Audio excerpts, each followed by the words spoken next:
آپ نے ارشاد فرمایا اپنی بیویوں کے لیے زیب و زینت اختیار کرو، میں قربان جاؤں۔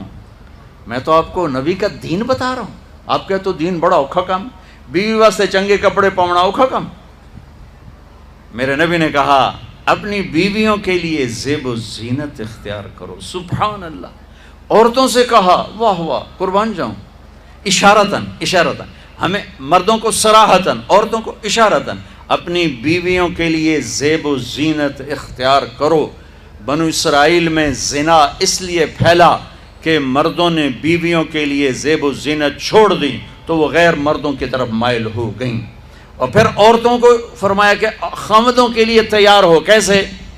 آپ نے فرمایا جنت کی حور اپنے خامند کے لیے ایسے تیار ہوگی جیسے ام سلمہ میرے لیے تیار ہوتی ہیں۔ سبحان اللہ، سبحان اللہ۔ ابھی عورتوں نے شادی پہ جانا ہو تو بیچارے مرد دی مصیبت آئی ہوندی ہے، اودیاں ترائے جتیاں ترٹ جاندیاں کپڑے ڈھو ڈھو کے، اور خامند کے لیے تیار ہونا ہو تو انہوں موت پہ جاندی۔ اپنے خامدوں کے لیے تیار ہو ورنہ وہ اور عورتوں کی طرف مائل ہو جائیں گے۔ یہ اس میں خفیہ پیغام ہے۔ میرے نبی حیا والے ہیں، پاکیزہ زبان، پاکیزہ ذات۔ مردوں کو صراحتاً فرما دیا اپنی عورتوں کے لیے تیار ہوا کرو۔ بنو اسرائیل میں اس وجہ سے فحاشی پھیلی۔ اور پھر اشارتاً جنت کی حور اپنے خامند کے لیے ایسے تیار ہوتی ہے جیسے ام سلمہ اللہ کے رسول کے لیے تیار ہوتی ہیں۔ جب حضرت فاطمہ رضی اللہ تعالیٰ عنہ کی شادی ہوئی اور نکاح ہو گیا اور رخصتی 1 ماہ بعد، 2 ماہ بعد، 6 ماہ بعد، 1 سال بعد یا فوراً، یہ ساری روایات ہیں، لیکن زیادہ صحیح ہے کہ کچھ عرصے بعد رخصتی تھی، فوراً نہیں تھی۔ تو جب حضرت علی نے آ کے رخصتی کا مطالبہ کیا حضرت ام ایمن کے ذریعے سے، تو آپ نے حضرت حفصہ اور حضرت ام سلمہ اور حضرت عائشہ ان تینوں سے فرمایا کہ تم جانتی ہو نا میری بیٹی فاطمہ مجھے کتنی محبوب ہے، میری بیٹی کو دلہن بناؤ۔ اللہ اکبر، میری بیٹی کو تیار کرو۔ یہ میں دین بیان کر رہا ہوں، بے پردگی نہیں، بے حیائی نہیں، زیب و زینت میرے دین کا حصہ ہے، میرے نبی کی شریعت ہے۔ میرا نبی خوبصورت دین لے کر آیا ہے، ایک خوبصورت زندگی لے کر آئے ہیں۔ پتہ نہیں ہم نے کہاں سے عجیب و غریب دین کے فلسفے نکال لیے ہیں۔ سبحان اللہ، قربان جاؤں۔ آپ نے کہا جابر شادی کی؟ کہا جی کی۔ کہا کماری سے کہ بیوہ سے؟ کہا جی بیوہ سے کی۔ کہا اللہ بکرن فتلاعبک وتلاعبها، ارے تو نے کماری سے کیوں نہ کی؟ وہ تجھ سے کھیلتی تو اس سے کھیلتا۔ میں اپنا میرے نبی کا دین بیان کر رہا ہوں۔ آپ کیا سمجھنا صرف رمضان کے روزے رکھنا دین ہے؟ ہاں وہ دین ہے، بہت بڑا حصہ ہے دین کا۔ عبادت میرے دین کی بیس ہے، بیس ہل گئی تو ساری عمارت گر جائے گی۔ نماز نکل گئی، روزہ نکل گیا، زکوٰۃ نکل گئی، حج نکل گیا، پیچھے کیا رہ گیا؟ ساری عمارت ٹوٹ گئی۔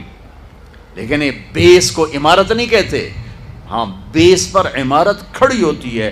میں عمارت کے کچھ خد و خال بتا رہا ہوں، کچھ نقش و نگار بتا رہا ہوں کہ میرا نبی دین کی عمارت ہمیں کیسے دے کر گئے۔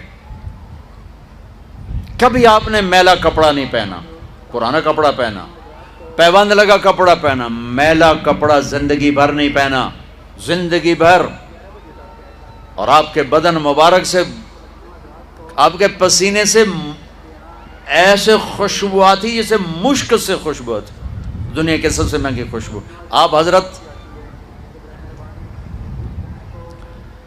ام سلیم کے گھر میں آرام فرما رہے تھے دوپہر کے وقت، دوپہر پر، تو آپ یوں کر کے سوئے ہوئے تھے، یوں یہ کوہنی آگے نکلی ہوئی تھی۔ آنکھ کھلی تو دیکھا ام سلیم نے یہاں بوتل رکھی ہوئی، یہاں تو آپ نے کہا کیا کر رہی ہو؟ تو کیا تھا، چونکہ گرمی، پنکھے تو ہے نہیں، پسینہ یہاں سے نیچے گر رہا تھا، سلیم نے نیچے بوتل رکھی ہوئی تھی اور وہ سارا پسینہ اس کے اندر جمع کر رہی تھی. کہا سلیم کیا کر رہی ہو؟ کہا یا رسول اللہ یہ آپ کا پسینہ اکٹھا کر رہی ہوں، یہ مشک سے زیادہ خوشبودار ہوتا ہے. میرے نبی نے کبھی گندے کپڑے نہیں پہنے، کبھی میلے کپڑے نہیں پہنے، پرانا پہنا ہے، پیوند لگا پہنا ہے، میلا نہیں پہنا. میرا دین یہ نہیں کہتا کہ ایسی شکل میں آ جاؤ کہ لوگ بھاگنے لگ جائیں. سب سے زیادہ عزت اہمیت دو. شادی کے بعد ماں باپ کا حق پیچھے، بہن بھائیوں کا حق پیچھے، حتیٰ کہ اولاد کا حق بھی پیچھے ہے، اور خاوند کا حق پہلے ہے. بہت سی عورتیں اپنی نادانی کی وجہ سے ماں باپ کے پیچھے لگ کر اپنے خاوند کو چھوڑ دیتی ہیں، خاوند کو ذلیل کر دیتی ہیں. اپنے بچے کے پیچھے لگ کے اپنے بچوں کی وجہ سے اپنے خاوند کو بے عزت کرتی ہیں. بہت سے باپ اپنے بچوں کی وجہ سے بیوی کو بے عزت کرتے ہیں، یا اپنے ماں باپ کی وجہ سے بیوی کو بے عزت کرتے ہیں. یہ سب بے اعتدالیاں میرے معاشرے میں ہیں. اللہ کا واسطہ دیتا ہوں، ایک دوسرے کو عزت دو، رشتوں کو عزت دو. ہر ایک کا اپنا مقام ہے، ہر ایک کو اپنے مقام پر رکھو.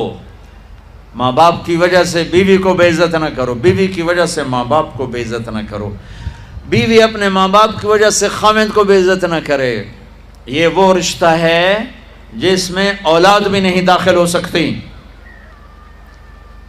اولاد کو بھی پیچھے کیا گیا ہے خاوند اور بیوی کے رشتے میں.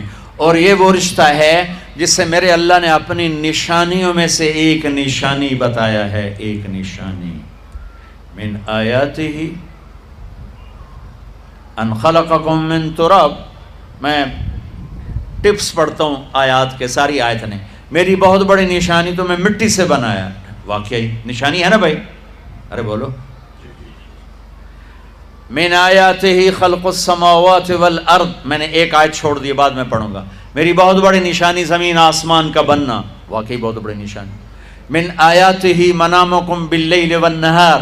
میری بہت بڑی نشانی تمہارا سو جانا اٹھنا. واقعی بہت بڑی نشانی. من آیاتہ یریکم البرق خوفا وطمعا. میری بہت بڑی نشانی بادل، بجلی، گرج، بارش. واقعی. من آیاتہ ان تقوم السماء والارض بامرہ. میری بہت بڑی نشانی زمین آسمان کھڑے ہوئے ہیں. من آیاتہ ان یرسل الریاح مبشرات. میری بہت بڑی نشانی کہ گرم ہوائیں ایک دم ٹھنڈی ہو کر بادل لے کر آتی.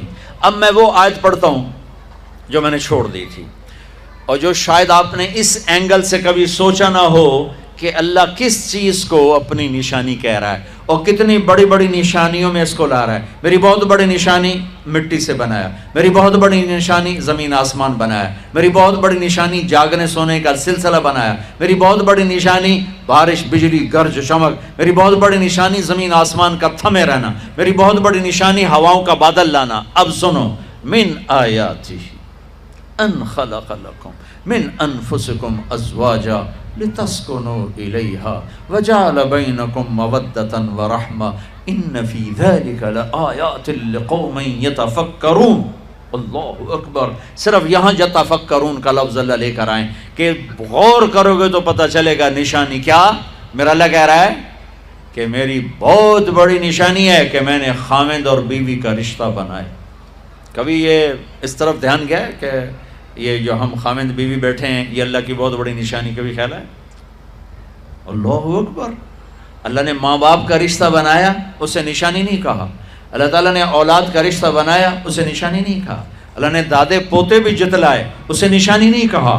اللہ نے پھوپھی خالہ بھی بتائیں، دادیاں نانیاں بھی بتائیں، اسے اللہ تعالیٰ نے نشانی نہیں فرمایا. نشانی کسے فرمایا؟ خاوند اور بیوی، یہ میں نے رشتہ بنایا، یہ میری کتنی بڑی نشانی ہے. اس ایک رشتے کو باقی رکھنے کے لیے سینکڑوں آیات ہیں، سینکڑوں آیات. اور طلاق سے نفرت کا اظہار. میرے نبی نے کہا علی طلاق سے بچنا. جب طلاق دی جاتی اللہ کا عرش کانپ اٹھتا ہے. ناجائز طلاق، بے جا، ضرورت کی وجہ سے طلاق لی بھی جا سکتی ہے، دی بھی جا سکتی. یہ میں ایک اضافہ کروں گا. بہت سی بچیاں نہیں گزارا ہو رہا، خاوند بدتمیز ہے یا سسرال ظالم ہے، وہ کہتی ماں سے میرا گزارا نہیں ہو رہا، میری جان چھڑا دو. نہیں بیٹی، گزارا کرنا ہوگا، صبر کرنا ہوگا، گزارا کرنا ہوگا، یہیں رہنا ہوگا. یہ ماں باپ کا ظلم ہے، یہ ماں باپ کا اپنی اولاد پر ظلم ہے. ہمارا تو زمیندارہ ماحول ہے پنجاب کا. میں نے اپنے ہی خاندان کے بتاتا ہوں، بچیوں پہ ظلم ہوتے دیکھے، پھر ان کی فریادیں بھی سنی، پھر ان کے ماں باپ کا ظلم دیکھا. اتھا ہی رہنا ہے، اتھا ہی گزارا کرنا ہے، بس اساں ایک واری تیرا کر دیتا ہے، ہن اساں کوئی نہیں کرنا، پچھا مڑ کے نہ پیاں میں، جویں کرنا ہی کر، ساڈا کوئی ذمہ نہیں. ماں باپ کہتے ہیں، ماں باپ کہتے ہیں. اور وہ ماہی بے آب مچھلی پانی کے بغیر تڑپتی ہے، اس طرح اس کا دن اور رات ہے. زندہ کی کھال کھچ رہی ہے، اس طرح اس کا دن اور رات ہے. اور ماں باپ کا جبر، گزارا کرنا ہے، گزارا کرنا. تین بعد کون تیرا رشتہ کتوں آئے گا، تیری شادی کتوں کریں گے. ابھی تو اس کو ذبح ہونے سے بچا لو. کل تو اللہ نے ہمیں اس کا مکلف ہی نہیں کیا کہ کل کیا ہوگا، کل کو آنے تو دو. پتہ نہیں کل کا دن ہے بھی نہیں کہ ہمارے مقدر میں یا نہیں. ہم کل کے لیے اپنی بچیوں کو ذبح کر دیتے. میں نے ان کو تڑپتے دیکھا. میں صرف اپنی فیملی کی بات اوروں کی فیملیوں کی بات جہاں جہاں تعلقات. کہیں رشتہ قریب کا ہے، لڑکی بدتمیز ہے، بچہ شریف ہے، وہ کہتا ابا جی میں طلاق دینا چاہتا ہوں، میرا اس سے گزارا نہیں ہے، زبان شدید ہے.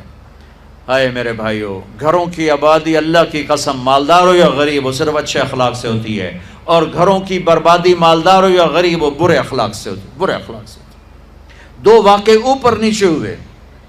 ایک خاتون ملی، مجھے تعارف کرایا گیا کہ ایک خاتون آ رہی ہیں، ان کے خاوند کھربوں پتی ہیں، کھربوں پتی. ٹھیک ہے جی آؤ.